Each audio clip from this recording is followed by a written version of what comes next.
Okay, video here just to show how to replace your hinge bolt cap.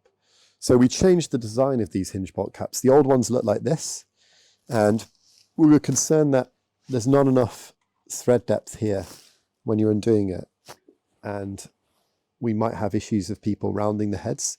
So what we did is we created a new one with much thicker head, and that just means that it's really difficult to round that head.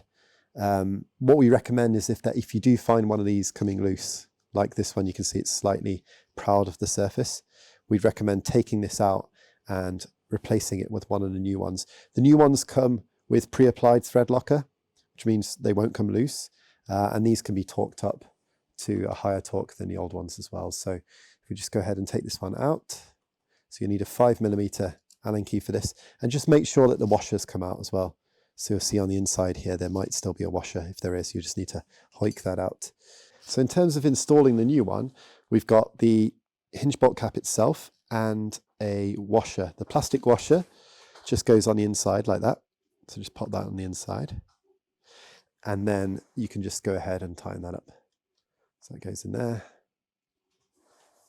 It's the same hex socket as the old one, so just a 5mm hex key.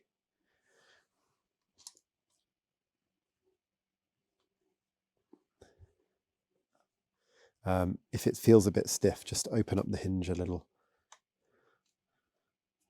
Like that. Okay, and then when it comes to tightening these up, we use a torque wrench set to 12 Nm. If you don't have a torque wrench, that's fine.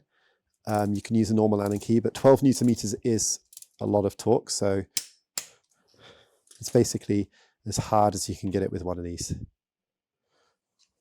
Okay, and that's it.